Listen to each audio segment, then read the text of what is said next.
Schwartz. Je suis né à Paris le 18 février 1927. Ma mère de Varsovie, de Praga, qui est une banlieue ouvrière de Varsovie au bord de la Vistule. Et mon père venait de Radom. Mon père en France, il a commencé par être brocanteur avec un ami, enfin, si j'ai bien compris. Et ensuite, il a monté une affaire de métaux, de vente et d'achat de métaux. Il a bien réussi d'ailleurs. On a été avertis. Mon père a dormi dans le garage derrière chez Coudreau, qui était le concessionnaire Peugeot. On a dit les enfants, on ne les prendra pas.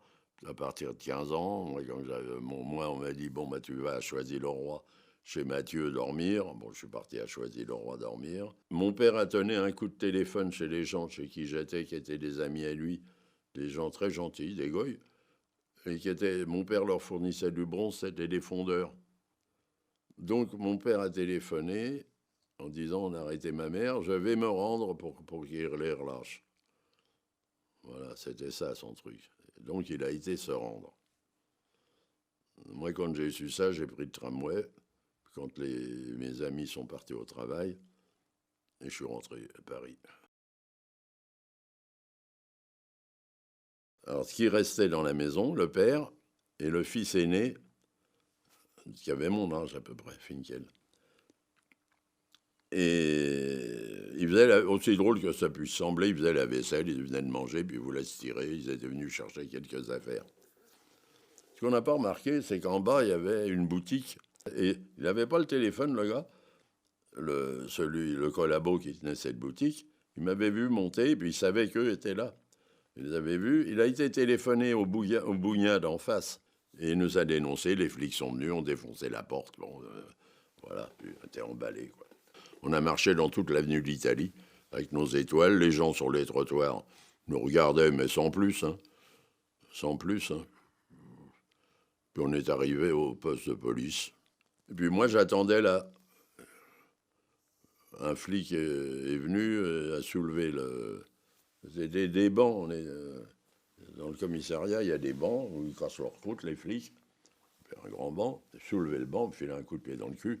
On me disait, c'est le petit Youpin, on dort pas dans les commissariats, enfin tout ça, bon, ça va. Bon, je suis le relevé, il devait être déjà, je sais pas, minuit, 11 heures, plus de notion de l'heure. Un autre qui cassait la croûte, avec un petit truc, il disait, vous êtes tous des sales menteurs, Youpin, ton père m'a dit que t'étais en province, enfin bon. Ils disent, ouais, on étudie ton cas. Alors j'étais devenu un cas. Un gosse normal qui allait à l'école, j'étais devenu un cas. Alors ils étudiaient mon cas. En attendant qu'on étudie ton cas, on t'emmène avenue des Gobelins dans le centre de rassemblement des Juifs. On était une dizaine là-dedans d'ailleurs, puisque le gros était parti. On était le 17 déjà. On était le 17 au matin. Là, il y avait un gars qui faisait je ne sais pas si c'est un gendarme, un garde mobile, je ne sais pas, qui faisait les 100 pas devant. Et moi, je n'avais pas dormi de la nuit, alors je regardais dehors, à moitié, dans un état second, comme ça. Puis il m'a dit, fiche le camp. Alors, j'ai jamais su s'il m'a dit, fiche le camp de ne pas regarder dehors ou de partir. Je ne pense pas qu'il m'a dit de partir, parce qu'il aurait eu une drôle de responsabilité, parce qu'on était notés, on n'était pas nombreux. Finalement, quand il a été au coin de la rue, parce qu'il y a une autre rue pour faire demi-tour, je me suis tiré. Voilà. Bon. Il y a une chose qu'il faut souligner. On ne se connaît pas.